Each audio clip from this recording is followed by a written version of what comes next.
अस्सलामुअलैकुम वरहमतुल्लाह। सबसे पहली और बड़ी अपडेट ये है कि आखिरकार मुफ्ती तारिक मसूद साहब ने साहिल अदीम साहब के एतराज़ का जवाब दिया है। आप तमाम भाइयों को पता होगा कि पिछले दिनों साहिल अदीम साहब ने मुफ्ती साहब पर यह एतराज़ किया था कि मुफ्ती साहब आधी हदीस बयान करते हैं, क्योंकि उन्होंने उस हदीस का आखिरी हिस्सा पढ़ा ही नहीं जिसमें हबशी गुलाम की इताअत का जिक्र किया गया है। उसी हदीस के अंदर यह भी बयान किया गया है कि जब तक वो अल्लाह पाक की किताब के मुताबिक फैसला करे तब तक ही हमें उसकी इताअत करनी है। तो आखिरकार उसी एतराज का मुफ्ती तारिक मसूद साहब ने अपने व्लॉग के दौरान जवाब दिया। मैं चाहता हूं कि आप भी मेरे साथ उनकी ये वीडियो जरूर देखें। साहिल अदीम साहब से मेरी गुजारिश ये कि एक तो आप अपना लबो लहजा जरा ठीक करें। आप जो है ना, किसी से भी कोई इख्तलाफ होता है ना तो बात करने की भी एक तमीज होती है, तरीका होता है। आपने दो इल्जाम लगाए हैं, मुफ्ती साहब जो है ना दो नंबरी कर रहे हैं। मुफ्ती साहब को किसी का डर है और मुफ्ती साहब ने आधी हदीस सुनाई है। आप पूरी हदीस सुना के क्या साबित करना चाह रहे हैं? जब भी कोई हदीस बयान की जाती है तो उसका मकसूदी जुमला बयान किया जाता है। तो मेरा दावा यह है कि हाकिम चाहे जालिम हो, चाहे आदिल हो, नेक हो या बुरा हो, शरीयत ने हमें उसकी इताअत का हुक्म दिया है। ये मेरा दावा है। खिलाफ शरीयत बातों में इताअत की बात नहीं कर रहा मैं, जायज बातों में हमें उसकी इताअत करनी है, चाहे हाकिम आदिल हो, चाहे हाकिम जालिम हो। और इस पर मैंने बुखारी की हदीस पेश की है कि तुम पर हबशी गुलाम भी मुसल्लत हो जाए ना तो तुमने उसकी इताअत करनी है। यहाँ जायज चीजों ही की इताअत है, नाजायज की इताअत हम कभी भी नहीं, हमने किसी को कहा कि नाजायज चीजों में या कोई किताब सुन्नत के खिलाफ आपको लेके जा रहे हो तो आप उसमें भी उसकी इताअत करो। अगर मैं इसका कायल होता कि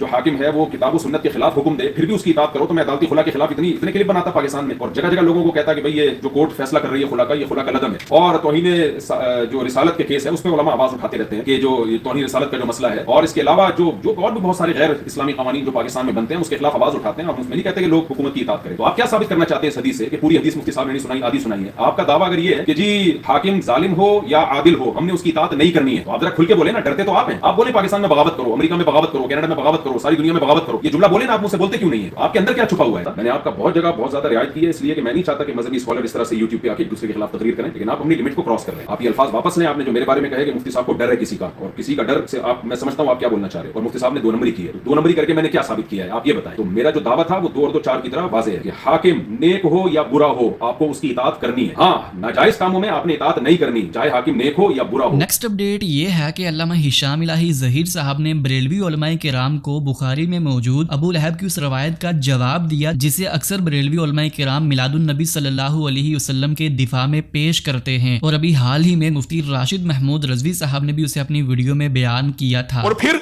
ये बात कुरान की सरी नस के भी खिलाफ है। दलाइल याद कीजिए, तब्बत यदा अबी लहब, ये कहता है कि उसके हाथ पे उसको पानी मिलता है, और अल्लाह क्या कहता है? तब्बत यदा अबू लहब के दोनों हाथ टूट गए, बर्बाद हो गए, बेड़ा गर्क हो गया। मा अगना अनहु मालुहु व मा, उसका माल दौलत उसके काम, ये कहता काम आया लोंडी का आजाद करना। अल्लाह कहता उसके हाथ टूट गए, ये कहता हाथ के अंदर पानी पिलाया जाता है। अल्लाह कहता उसका माल दौलत काम नहीं आया, वो कहता नहीं माल तो काम आ गया लोंडी। अल्लाह की मानी जाएगी कि तेरी बात मानी जाएगी? और एक मुरसल रवायत को, और जो रवायत आपके सामने उसकी हकीकत को खोल दिया। नबी का ख्वाब नहीं है, अबू लहब के घर वालों में से किसी ने ख्वाब देखा है और उसका ख्वाब देखने वाले का आता पता नहीं है। और फिर ये सारे का सारा वाकया कुरान की सरी नस के खिलाफ है। और मैं अपने बरेलवी भाइयों को कहता हूं, आप इमाम अबू हनीफा को और चारों इमामों को कहते हैं बरहक हैं, चारों इमाम बरहक हैं। आप इन चारों में से किसी एक से लफ्ज ईद मिलादुन नबी साबित करके दिखा दें, फिर आप बाहर क्यों जा रहे हैं? आप अपने ही कुलिये के खिलाफ हैं।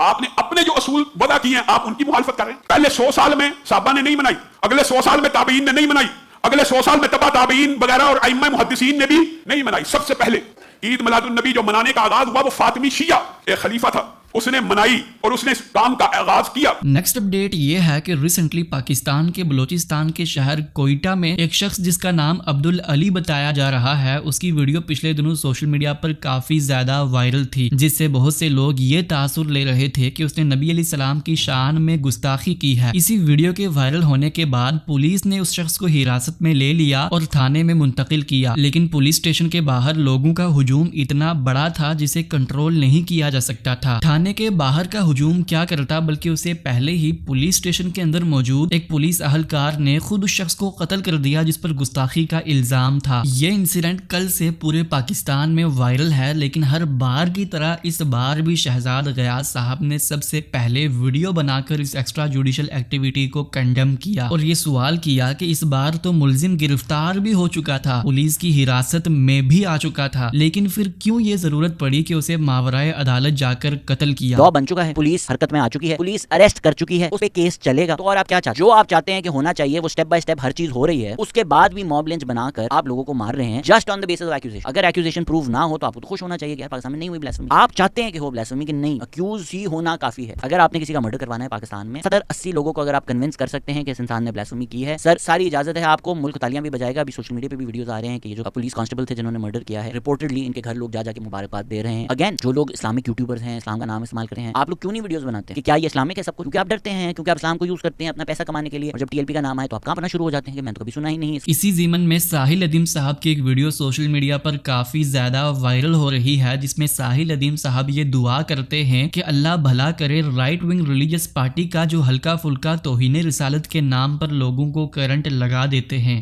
ہاں, آپ جتنا زیادہ ریلیجیس ہوں گا میں اتنا خسیس ہو جاؤں گا نا. میں نوٹس نہیں کریں آپ, اللہ بھلا کرے یہ religious right wing religious parties کا ہلکا پھلکا کرنٹ لگا دیتے ہوتے ہیں توہین رسالت کے نام پہ, مگر اتنا خسیس مسلمان ہسٹری میں نہیں کبھی ہوا, بیکاز اسلام کی ڈیفینیشنز کے اندر آگے ٹائپ چینج ہو گئی. نیکسٹ اپڈیٹ یہ ہے کہ ریسنٹلی ڈاکٹر طاہر القادری صاحب نے ہانگ کانگ کے دورے کے دوران ملی مجلس سیرت بنانے کا اعلان کیا, جس میں تمام فرقوں کے علماء کرام اس مجلس میں شامل ہوں گے, اور صرف اتنا ہی نہیں بلکہ تمام فرقوں کے علماء کرام خطاب بھی کریں گے اور ایک دوسرے کے پیچھے نماز بھی پڑھیں گے. سب مسالک کے علماء کرام کو ایک گلدستہ بنا کے جاؤں, اس کے لیے میں نے ذکر کر دیا ہے, میں یہ اعلان کر رہا ہوں, ملی مجلس سیرت بنانے کا اعلان کرتا ہوں پورے ہانگ کانگ کے لیے, جس میں تمام مکاتب فکر کے علماء اس کی ایگزیکٹو میں مجلس میں شامل ہیں. تمام مکاتب فکر کے علماء اس میں خطاب کریں گے, اور جس مسجد میں یہ کانفرنس صبح کرے گی اسی مسجد کا امام امامت کرائے گا, ہر کوئی اس کے پیچھے نماز پڑھے گا.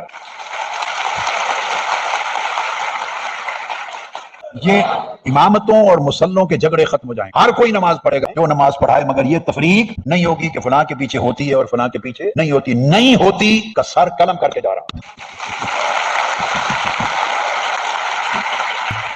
نیکسٹ اپڈیٹ یہ ہے کہ ریسنٹلی رضی اللہ نعمان صاحب جو کہ احمدی ہیں, انہوں نے حسن الیاس صاحب کو جواب دیتے ہوئے یہ بیان کیا کہ ہم جو غیر احمدیوں کی تکفیر کرتے ہیں وہ آپ کی تکفیر سے بالکل الگ ہے. ہم تو یہ بھی سمجھتے ہیں کہ غیر احمدیوں میں سے جن لوگوں پر اتمام حجت نہیں ہوا وہ لوگ جنت میں بھی جا سکتے ہیں, جبکہ جو غیر احمدی حضرات احمدیوں کی تکفیر کرتے ہیں تو انہیں جہنمی ڈکلیئر کرتے ہیں. یہ ہم حوالہ دکھائے تھے کہ الفضل میں ان کو مسلمان ہی کہا گیا ہے. پھر 1924 میں بھی ایک طالب علم نے خلیفہ ثانی سے پوچھا آپ مسلمان کو پھر کافر تو کہتے ہیں؟ آپ نے واضح طور پہ کہا لوگ کافر کے معنی یہ کہتے ہیں کہ وہ جہنم میں چلا جائے گا, ہم یہ نہیں کہتے, یہ ہمارے اختیار کی بات نہیں, یہ خدا کا کام ہے, یہ ایک ریلیجس ٹرم ہے, وہ انکار کرتا ہے اس کے لیے کافر کہلاتا ہے. جو بھی کسی اچھی چیز کا انکار کرے وہ بھی کفر ہی کہلاتا ہے, جیسے فَمَن یَکْفُرْ بِالطَّاغُوتِ, تو اچھی چیز جس کو ملے اس کا انکار وہ بھی کفر ہی ہوتا ہے. پھر آگے آپ نے فرمایا کہ ہمارے نزدیک حضرت صلی اللہ علیہ وسلم کے بعد کسی مامور من اللہ کے انکار کے ہرگز یہ معنی نہیں ہوں گے کہ ایسے لوگ اللہ تعالی رسول صلی اللہ علیہ وسلم کے منکر ہو کر امت محمدیہ سے خارج ہیں, یا یہ کہ وہ مسلمانوں کے معاشرہ سے خارج کر دیے گئے ہیں. تو یہ خلیفہ ثانی کا واضح بیان ہے, یہی حضرت مرزا بشیر احمد صاحب کا بیان ہے, اور یہی 1974 میں جب خلیفہ ثالث کو بھی پوچھا گیا آپ نے یہی جواب دیا, وہ شخص جو محمد صلی اللہ علیہ وسلم کی طرف خود کو منسوب کرتا ہے وہ مسلمان ہے. یہ آپ رحم اللہ کا جواب تھا. نیکسٹ اپڈیٹ یہ ہے کہ ریسنٹلی جب مفتی کامران شہزاد صاحب سے میاں والے واقعے کے حوالے سے سوال کیا گیا تو انہوں نے یہ بیان کیا کہ علماء کرام کو ایسے واقعات کا دفاع نہیں کرنا چاہیے. میں وہ پوچھنا چاہ رہے ہیں کہ ایک واقعہ نقل ہوا ہے اور مصنف نے جو کہا ہے کہ وہ سینے پہ بار بار ہاتھ پھیر رہے ہیں, سر آپ مجھے معلوم ہے میں کیا رائے دوں اس کے اندر؟ سر رائے یہ ہے کہ جو بات غلط اسے غلط کہہ کے جان چھڑانی چاہیے. جب ہم غلط باتوں کا دفاع شروع کر دیں گے نا خلاص ہماری عزت نیلام ہوگی. یہ ہر فرقے والے کے لیے میری بات ہے, ہر فکر والے کے لیے میری بات. کوئی نبی رسول اللہ صلی اللہ علیہ وسلم کے بعد کوئی شخص نبی نہیں, ہر ایک سے غلطیاں ہوتی ہیں. کوئی بندہ کیا بات لکھ کے جائے گا, کوئی کیا بول دے گا, چونکہ نبی نہیں اللہ کی وحی کی تائید حاصل نہیں ہوتی, جہاں غلطی ہے اس کو کہہ دینا چاہیے بھائی یہ بات غلط ہے. اس کے اندر نہ تو کسی عالم کی توہین ہوتی ہے, اس کے اندر نہ کسی کی کسر شان ہوتی ہے, سر اس کے اندر عزت ہوتی ہے. جب آپ بولتے ہیں نا کوئی غلطی ہے اس کے اندر آپ کے ایمان کی بھی حفاظت ہوتی ہے کہ آپ حق پرست ہیں. نیکسٹ اپڈیٹ یہ ہے کہ ریسنٹلی نادر علی صاحب نے ڈاکٹر ذاکر نائک صاحب کے ساتھ ایک پوڈ کاسٹ کیا ہے جس کی تصویریں آپ یہاں پر دیکھ سکتے ہیں, اور بہت جلد یہ پوڈ کاسٹ ان کے چینل پر بھی اپلوڈ کیا جائے گا. یہ تھی آج کی ساری اپڈیٹس, ملتے ہیں اسی طرح کی نئی اپڈیٹس کے ساتھ, تب تک کے لیے اللہ حافظ, السلام علیکم ورحمۃ اللہ.